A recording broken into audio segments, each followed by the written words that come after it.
Imagine taking a country that ranks, a respectable but certainly not mind-blowing 41st in the world for traditional human development. Right. They're doing fine. Yeah, totally fine. Hmm. They have good healthcare, solid schools, a decent economy. It's a comfortable baseline. Exactly. But now, imagine you pull that country aside and tell them you're going to completely change the rules of the global ranking system. You tell them, look, we're now going to penalize you for every single ton of carbon you emit and every ton of raw material you extract from the earth. Which, historically speaking, is basically a death sentence for a developed nation's ranking. Yes, you would expect their ranking to just absolutely plummet because, well, historically, wealth and development are bought and paid for by destroying the environment. Right. The classic industrial trade-off. Exactly. But this specific country doesn't plummet. Instead, when they get penalized for planetary pressure, they actually skyrocket past some two other nations to become the ninth highest ranked country in the entire world. It is a massive statistical anomaly. I mean, we call it a positive correction in the data, but honestly, it's more like a magic trick when you look at how rare it is globally. The country is Portugal. Mm. And today, we're going to figure out exactly how they pulled off this magic trick. Welcome to the deep dive. Glad to be here. We have a massive stack of sources on the table today, specifically this dense 15-page academic presentation outline. And it's backed by global data tracking over 3 decades of human development metrics. It's a lot of data to sift through. It really is. But our mission today is to decode what they call the Portugal paradox. How do you build a highly developed, wealthy, thriving society without, treating the earth like a limitless credit card? And more importantly, what does their success tell us about how we are currently running the rest of the world? What's really fascinating here is that the answer isn't just about, solar panels or wind turbines. No. The sources reveal that their environmental success is actually deeply intrinsically tied to how they treat their poorest citizens and how they handle gender equality. The planet and the people are mathematically linked. Wow. Okay, let's unpack this. Because to understand how they achieved a top 10 global ranking in sustainable development, we actually can't start with the carbon footprint, right?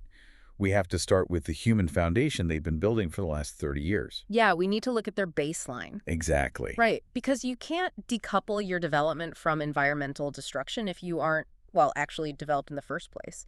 You have to establish that they actually have a high standard of living.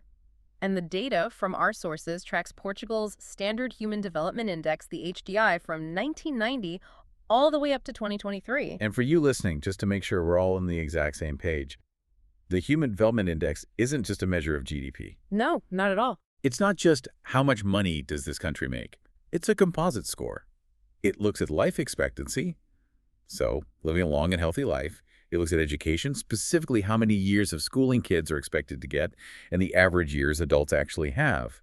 And finally, it looks at the standard of living through per capita income. Right, health, brains, and wallet. Exactly. It's basically the gold standard for measuring human well-being. And looking at Portugal's trajectory, the story here isn't a sudden explosion of wealth. I mean, in 1990, their HDI was 0.707. Okay. Over the next 33 years, it didn't just spike overnight. It grew with this relentless, methodical consistency until it reached an incredibly impressive 0.890 in 2023. A 0.890, which, according to the academic outline, is knocking right on the door of the 0.90 threshold, which is the absolute elite tier of global development. Yeah, that's a nearly 26% increase over 3 decades. But, numbers in a vacuum don't mean much. Help us contextualize that.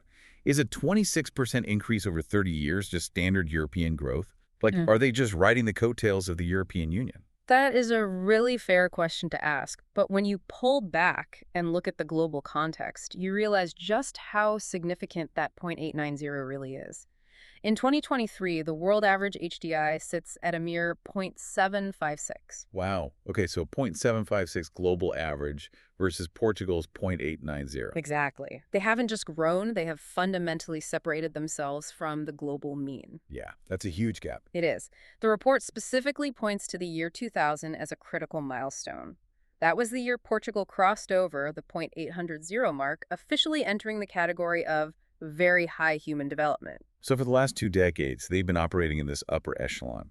But I want to linger on the shape of this growth because the line graph in the presentation, it doesn't look like a Silicon Valley tech stock. Right. No sharp spikes. Yeah, it doesn't have these wild boom and bust cycles. It's just this steady, unyielding upward slope. And if we connect this to the bigger picture, the steady nature of that climb is exactly why their infrastructure is so resilient today. Interesting. Yeah, because sudden spikes in HDI usually mean a country discovered a massive natural resource like oil, or they experienced a hyper-concentrated financial boom.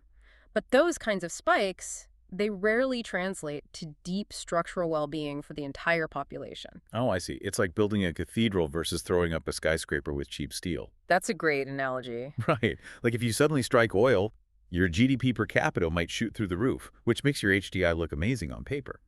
But that doesn't mean you've actually built the hospitals or trained the teachers or established the universities required to maintain that score when the oil inevitably runs out. That's exactly it. Portugal's growth was structural. They spent 3 decades methodically training doctors, expanding secondary education, diversifying their economy. That 0.890 represents deeply rooted societal infrastructure. It's a foundation made of stone, not a speculative bubble. Which makes what happens next in the data so incredibly jarring.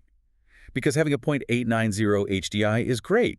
It earns you the 41st spot in the world. You're a wealthy, healthy, educated nation. Right. But 41st isn't front-page news. It's not a paradigm shift. Yeah. But hitting a low-carbon footprint while maintaining that requires a massive, decades-long overhaul of a country's entire infrastructure. You don't just jump 32 spots in a global ranking by accident. So let's get into the absolute aha moment of this research. Let's talk about the planetary adjustment.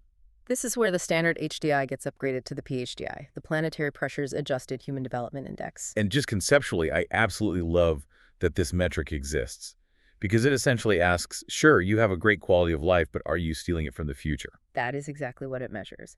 The PHDI takes that beautiful 0.890 score and applies a mathematical discount. It penalizes a country based on 2 specific environmental factors. Right. Carbon dioxide emissions per capita, specifically looking at the production side, and material footprint per capita. And just to clarify for the listener, when we say penalize, we mean the index actually lowers your human development score if your environmental impact is too high. Yes. For most of the highly developed nations, the countries sitting in the top 20 of the standard HDI, this adjustment is an absolute bloodbath. I can imagine. Yeah, their scores drop significantly because their high standard of living is heavily subsidized by burning fossil fuels and extracting massive amounts of raw materials. But Portugal doesn't drop. No, they don't. They go from 41 to 9. They literally leapfrog over 3 dozen of the most advanced economies on Earth.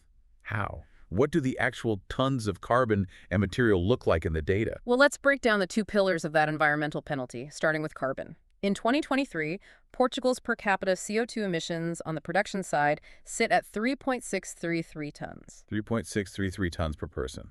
And the global average? 4.536 tons. Okay, wow. So they are nearly a full ton below the global average for carbon emissions, despite having an HDI that is vastly above the global average. That's a massive achievement. It is. But, and this is where the data gets incredibly complex and honestly fascinating, we have to look at the second pillar. The material footprint. Right, the actual stuff we physically pull out of the earth. Exactly. Biomass, fossil fuels, metal ores, non-metallic minerals like sand and gravel for construction. The global average for material footprint is 12.714 tons per person. Okay, 12.7. Yeah. But Portugal's material footprint is 14.523 tons per capita. Wait, hang on. Here's where it gets really interesting and honestly, bit suspicious. If their material footprint is 14.5 tons, that means they are actually consuming more raw materials than the average global citizen. Considerably more, yes. Then how on earth are they a low-carbon leader? Yeah. If you are extracting and consuming more timber, more concrete, more metal than the global average, how are you jumping to 9th in the world for sustainability? Are they just cheating the system? How do you mean? Like, are they offshoring all their dirty manufacturing to developing nations, importing the finished goods, and then patting themselves on the back for having clean air within their own borders? That is the exact skepticism you should have when looking at this dual-pillar data. It absolutely looks like a contradiction. High material consumption, but low carbon emissions. But the academic outline addresses this nuance head-on. First, we need to understand the carbon metric being used here. It is explicitly measuring production-side emissions. Okay, meaning the emissions generated within their actual borders to produce the energy and goods they use. Right. And Portugal hasn't magically stopped consuming physical goods. I mean, they are a highly developed, modern European nation.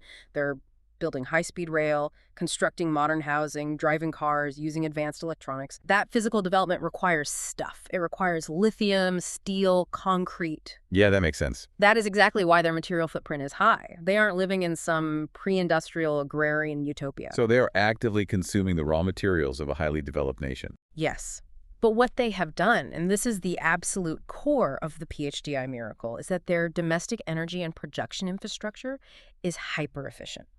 They have successfully decoupled their high quality of life from domestic carbon spewing. Decoupled. I want to make sure I really understand this concept of decoupling because it sounds like a corporate buzzword. But the math here proves it's a reality. Yeah. Is it like upgrading from an old gas-guzzling Hummer to a massive state-of-the-art electric truck? Oh, that is an excellent analogy. Let's explore that. Right, because if I buy a giant electric truck, my material footprint is still huge. I am driving a heavy vehicle made of steel, lithium, and plastic. I'm consuming a lot of physical resources just by owning the truck. Yeah. But the engine powering it has completely stopped spitting out black smoke. My carbon footprint drops, even though my material consumption remains high. Exactly. And to apply that analogy to a whole country, Portugal is still building the heavy truck. They still have the material footprint of 14.5 tons, but the grid powering their factories, the energy heating their homes, the public transport moving their citizens, it has all been systematically cleaned up. They generate a massive portion of their electricity from renewables like wind, solar, and hydro. So it's not that they stopped consuming, it's that they changed how that consumption is powered. Precisely. And this raises a really important question for global policy. Does saving the planet require us to regress? The Portugal paradox proves mathematically that reaching the top 10 globally in sustainable development doesn't require forcing your population into a lower standard of living. It just requires extreme efficiency. Wow. Yeah, the fact that their carbon output is only 3.633 tons against a world average of 4.536, all while maintaining an HDI of nearly 0.90, that is empirical proof that you can have high human development without an impossibly high carbon cost. It's basically a masterclass in grid efficiency and production management. But, as I read through this presentation, the thing that stuck out to me wasn't just the environmental data. It was how quickly the research pivoted away from carbon and material footprints and went straight into sociology. Yes, the transition into social metrics is where this deep dive goes from being just an environmental study to a comprehensive societal blueprint. Because hitting a low carbon footprint requires a massive, decades-long overhaul of a country's infrastructure. You don't build a national renewable energy grid overnight. No, you certainly don't. And you definitely can't achieve that level of long-term planning if your population is fighting over basic resources. To understand how Portugal pulled off the environmental miracle, the data forces us to look at how they treat their citizens. Which introduces us to the IHDI, the Inequality Adjusted Human Development Index. Okay, break that down for us. So if the PHDI adjusts the score based on planetary pressure, the IHDI adjusts the score based on fairness. And the data on this fairness metric is, quite frankly, depressing when you look at the global average. It really is. The report utilizes a funnel chart to demonstrate what it calls the overall loss rate. This is a crucial concept. It calculates how much human development a country mathematically achieves on paper, the total amount of health, education, and wealth generated, and then it subtracts the percentage of that development that is essentially lost because it's hoarded by a wealthy few and doesn't reach the broader population. Let's use a visual analogy here to ground this, because overall loss rate sounds very clinical. Sure. Think of the baseline human development index, all that life expectancy, schooling, and income, as clean drinking water that you are pouring into a massive bucket. The bucket represents your country. Inequality represents the holes in the bottom and the sides of that bucket. I like where this is going. Right now, according to the data, the world average loss to inequality is 21.96%. That means globally we are pouring water into the bucket, and nearly 22% of human progress is leaking right onto the floor. It vanishes. It doesn't mean the wealth or the medicine doesn't exist. It means it's trapped at the very top, totally inaccessible to the average person. That is a staggering amount of wasted human potential. A 22% loss rate means that nearly a quarter of all global advancements in health, knowledge, and wealth simply bypass the very people who need them most. But then you look at Portugal's bucket. Their overall loss rate is less than half of the global average. It sits at just 10.67%. They have patched almost all the holes, and when we dig into the specific subcategories of that 10.67% loss rate, the structural fairness of their society becomes incredibly clear. Let's look at education first. Their loss due to inequality in education is only 9.8%. Meaning the vast majority of their population has relatively equal access to quality schooling, regardless of their zip code or income bracket. Exactly. Then you look at income inequality, which is traditionally the hardest metric to balance in a capitalist economy. Portugal's loss there is 18.3%. Now, that is their highest area of inequality, but it is still significantly lower than many of their highly developed peers. But the number that absolutely stopped me in my tracks was the health metric. The inequality in life expectancy. Yes, the loss rate for life expectancy in Portugal is practically non-existent. It is a microscopic 3.1%. Which is an astonishing figure. We need to really think about what a 3.1% loss in life expectancy, inequality, actually means in the real world. In a highly unequal society, what you see is a massive gap in how long the rich live versus how long the poor live. Sadly, yes. You might have wealthy neighborhoods where the average lifespan is 85 and just 10 miles away, a lower income neighborhood where the average lifespan is 68. All because of food deserts, lack of preventative care, and environmental toxins. Exactly. A high loss rate in health means your postcode dictates your lifespan. But a 3.1% loss rate means Portugal has largely decoupled wealth from basic physical survival. The rich might still have nicer houses or fancier cars, but they aren't inherently buying an extra decade of life over the working class. The baseline of healthcare access, disease prevention, and public safety is incredibly uniform across the population. Which is a beautiful sociological achievement. But again, I have to play devil's advocate here. Go for it. Why is this in an environmental report? What does a 3.1% loss in life expectancy have to do with maintaining a low carbon footprint? It has everything to do with it. This is where we have to connect the sociological data to the environmental data. We are talking about the concept of social resilience. Okay, unpack that for me. Think about the psychology of a population that lives in a highly unequal society. If a massive portion of your population is fighting for basic survival, if they don't know how they're going to afford health care, if their local schools are crumbling, if they're terrified of falling into poverty, they cannot and will not prioritize a 20-year green energy transition. Right.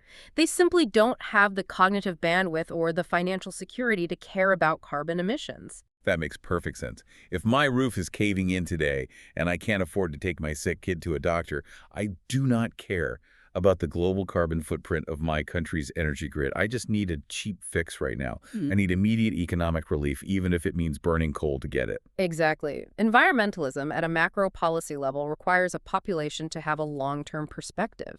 And a long-term perspective is a luxury that only secure populations can afford. Furthermore, passing complex, sweeping environmental regulations like completely restructuring a national energy grid requires an immense amount of social consensus and trust in public institutions. When inequality is high, trust is low. Because the population assumes any new tax or policy is just a scheme to enrich the elite. Precisely. But Portugal's low inequality, that 10.67% overall loss rate, and that incredible 3.1% loss in health creates a massive shield of social resilience. Yes. Because health and education are so equitably distributed, the Portuguese population has the stability and the shared baseline required to support unified, long-term national projects. They aren't fractured by a desperate struggle for basic rights. Their social fairness is the very engine that makes their environmental efficiency possible. You cannot fix the planet if your society is structurally broken. You have to patch the bucket first. It's such a profound insight from the data. The environment is downstream from inequality. And if we want to understand how Portugal achieved this incredibly low level of overall inequality, if we want to know what material they used to patch those holes in the bucket, the presentation data forces us to zoom in on one specific demographic reality. Gender parity. Yes, the demographics of equality. You cannot have a low overall inequality rate if half of your population is systematically disenfranchised. Which brings us to a massive section of the research that the outline literally titles a masterclass in gender parity. And looking at these numbers, masterclass is not hyperbole. The report utilizes the Gender Inequality Index, or the GII. Now, unlike the Human Development Scores, where a higher number is better, the GII works like golf. Right, lower is better. Exactly. A lower score means less inequality. It measures gender-based disadvantage across three main dimensions: reproductive health, empowerment, and the labor market. And the baseline comparison here is stark. The world average GII is an abysmal 0.455. 0.455 globally. And Portugal. Portugal scores an incredible 0.076. So their gender inequality is about 1/6 of the global average. It's almost mathematically non-existent by comparison. They rank 26th globally on this specific index. To understand how they push that number so low, we have to look at the raw data in those three dimensions, starting with reproductive health. Because if we are talking about social resilience, bodily autonomy and physical safety are the ultimate baselines. The disparity between Portugal and the world average in reproductive health is deeply sobering. The data looks at maternal mortality, which is the number of women who die from pregnancy-related causes per 100,000 live births. The global average is 216 deaths per 100,000. Over 200 women lost for every 100,000 births. It's a tragic loss of human capital globally. But in Portugal, that number is roughly 11. 11 compared to 216. It's hard to even wrap your mind around a gap that large. What does that 11 signify about their healthcare infrastructure? It signifies a massive, systemic, and unyielding investment in accessible, universal healthcare that explicitly prioritizes women. You don't get maternal mortality down to 11 without a nationwide network of prenatal clinics, highly trained obstetricians, emergency surgical access, and postnatal care that is available to everyone, regardless of their income. It goes right back to that 3.1% inequality in life expectancy. The medical system isn't failing poor mothers while saving rich ones. It's saving almost everyone. And the second health metric, the adolescent birth rate, reflects that exact same priority. Yes, the adolescent birth rate measures births per 1,000 women, ages 15 and 19. The world average is over 39 births. In Portugal, it is 6.95. Which again is a fraction of the global average. And from a sociological standpoint, why are these two specific data points, maternal mortality and adolescent births, considered the bedrock of gender equality? Because they dictate the trajectory of a woman's life. When a society guarantees the physical safety of childbirth and provides the education and resources to prevent adolescent pregnancy, it fundamentally unlocks half of its population's potential. Right, because a girl who does not have a child at 16 is a girl who finishes secondary school. Exactly. She goes to university. She enters the workforce on her own terms. By securing reproductive autonomy, Portugal allows its female population to participate fully in civic and economic life. Which feeds perfectly into the next dimension of the GDI, empowerment. Because once you secure health and education, the natural next step is leadership. The data points out that women hold 36.07% of parliamentary seats in Portugal. Right. Now, 36% is not perfect 50-50 parity. We need to acknowledge that. No, it's not. But compared to the global average, which is painfully stuck at 26.54%, Portugal is nearly 10 points higher. Women aren't just participating in the society, they are fundamentally integrated into the legislative and decision-making core of the country.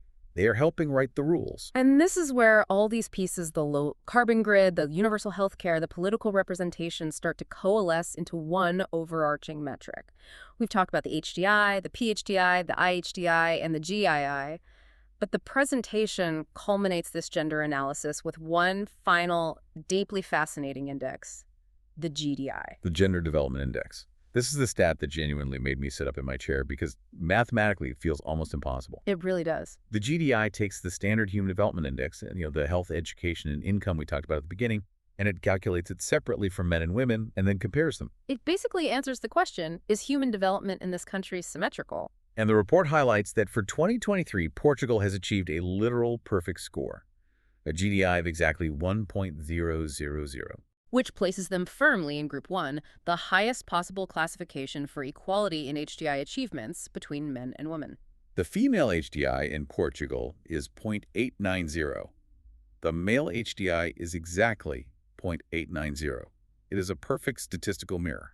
Now, I want to clarify something for you listening because a perfect 1,000 can easily be misunderstood. A GDI of 1,000 does not mean that every single aspect of life is perfectly identical for men and women in Portugal. Doesn't mean they make the exact same amount of money to the penny or live to the exact same day. Right, they aren't clones living identical lives. So what does a perfect 1,000 actually mean? It means that Portugal has successfully eliminated systemic differences in the combination of those three dimensions: lifespan, knowledge, and living standards. It's an equilibrium. Women might be living slightly longer and getting slightly more education, which perfectly balances out the areas where men might still have a slight numerical advantage in income. The macro-level well-being is entirely balanced. And looking at the data, the engine driving that perfect balance seems to be education. The report calls it comprehensive overtaking. Yes, the historical trend lines for expected years of schooling tell an incredible story of generational change. Back in 1990, The expected years of schooling for women in Portugal was 12.5 years, basically finishing high school and maybe a tiny bit of post-secondary. But by 2023, that number had surged to 17.875 years. Almost 18 years of expected education. That implies not just high school, but university and postgraduate studies becoming a normative expectation for women. And compare that to the men in Portugal.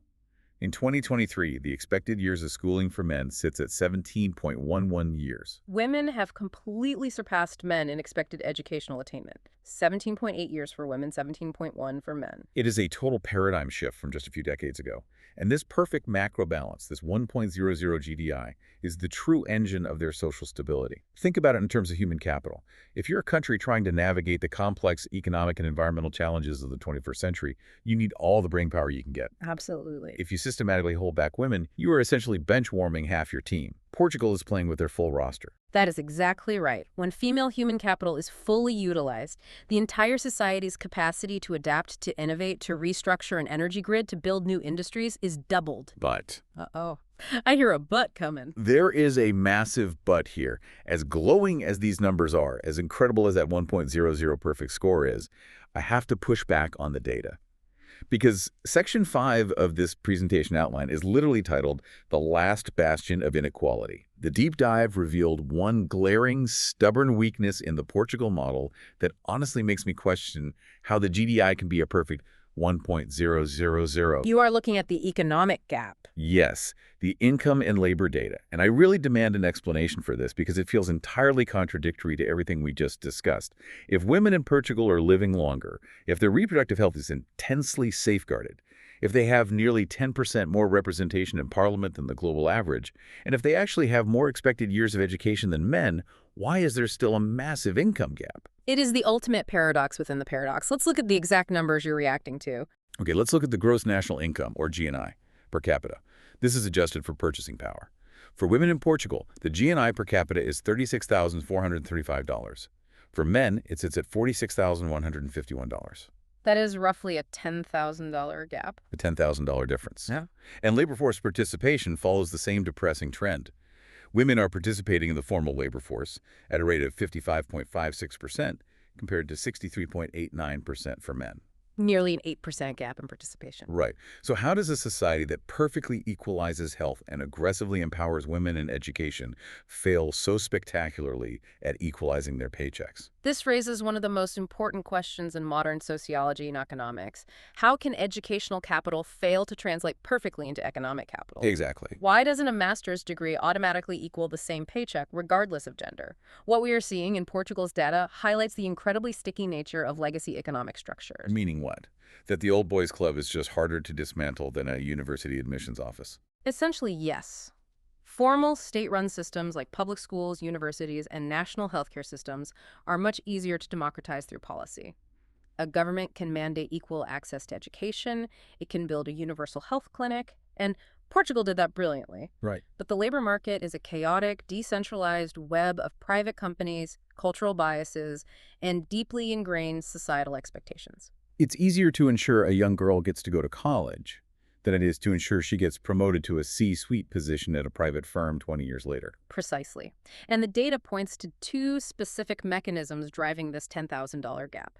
The first is occupational segregation. Okay, what does that actually look like in practice? Women in Portugal are highly educated, yes, but they are disproportionately concentrated in fields like education, nursing, social work, and the humanities. These are fields that are absolutely vital to society. In fact, they are the very fields that keep that 0.890 HDI so strong. But they are traditionally undervalued and underpaid by capitalist markets compared to male-dominated fields like engineering, finance, or heavy industry. So even if the woman has a higher degree, say a master's in education, she is structurally going to make less than a man with a bachelor's in finance, simply because of how society values those industries. Exactly. The education level is higher, but the economic reward is misaligned. But the second mechanism is even more insidious, and it explains that 8% gap in labor force participation. It's the unspoken, persistent burden of caregiving. Ah, the unpaid second shift. Right. Even in highly developed, socially equitable European societies, the bulk of unpaid domestic labor, childcare, and elder care often still falls squarely on women's shoulders. And how does that mathematically affect the GNI per capita? It creates systemic friction over a lifetime. It means women are more likely to take part-time roles to balance family needs. They're more likely to experience career interruptions or take years off. Yeah. And every time you step out of the workforce, you lose seniority, you miss promotion cycles, and your lifetime earning potential takes a hit. So the $10,000 gap isn't necessarily a cartoonish villain boss handing a woman a smaller paycheck for the exact same job, though we know wage discrimination still happens. It's more about a lifetime of systemic friction. It's the compounding interest of caregiving expectations plus occupational segregation. Exactly. And that is why the report calls it the last bastion of inequality. Portugal has patched almost all the holes in their bucket. Their educational equity is world-class, their health equity is phenomenal. But the decentralized labor market and the cultural dynamics of domestic care are the final stubborn leaks. It is the final frontier they must conquer to truly perfect their model. It's a sobering reminder that even a GDI of 1.00 doesn't mean the work is done. But it also shouldn't overshadow the absolute triumph of everything else they've achieved. Which brings us to the grand synthesis, the final dashboard of what we are calling the Portugal model. The report essentially boils down 3 decades of complex data into 3 core pillars that define how Portugal operates. And this is where I want to talk directly to you, the listener, because we have spent the last hour throwing a mountain of heavy data at you. We've talked about tons of carbon, GDI perfect scores, IHTI loss rates, and occupational segregation. But why does looking at a 15-page academic outline about Portugal actually matter to you? What is the practical takeaway for your life, your business, or your community? Well, let's look at those 3 pillars. Pillar 1, decoupling carbon from development. Portugal has proven that high efficiency can replace high extraction. You don't have to burn the world to build a good life. Pillar 2, perfect gender development balance. They've proven that empowering women and achieving a 1.00 GDI builds the ultimate foundation for human capital and social stability.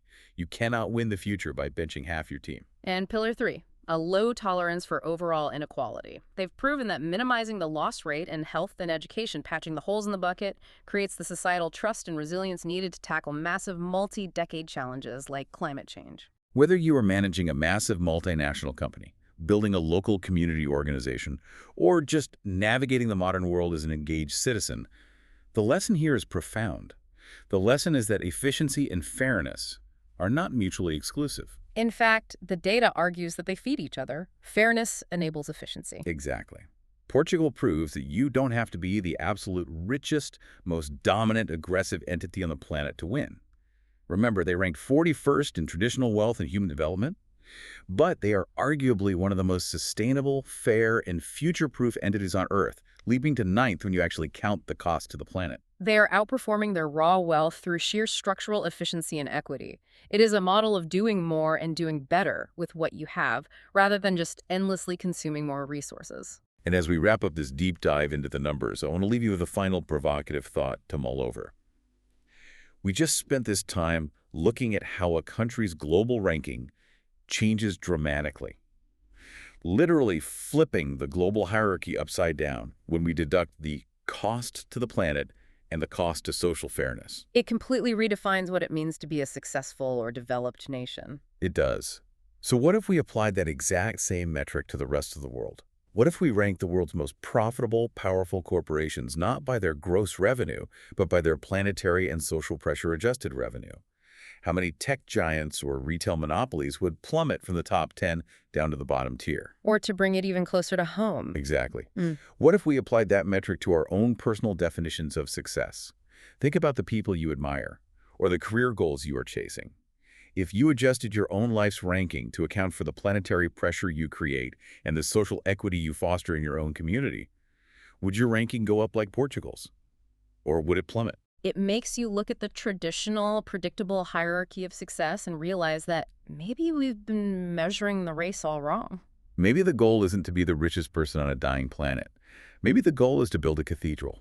Thank you so much for joining us on this deep dive. Keep questioning the data, keep looking for the paradoxes, and we'll see you next time.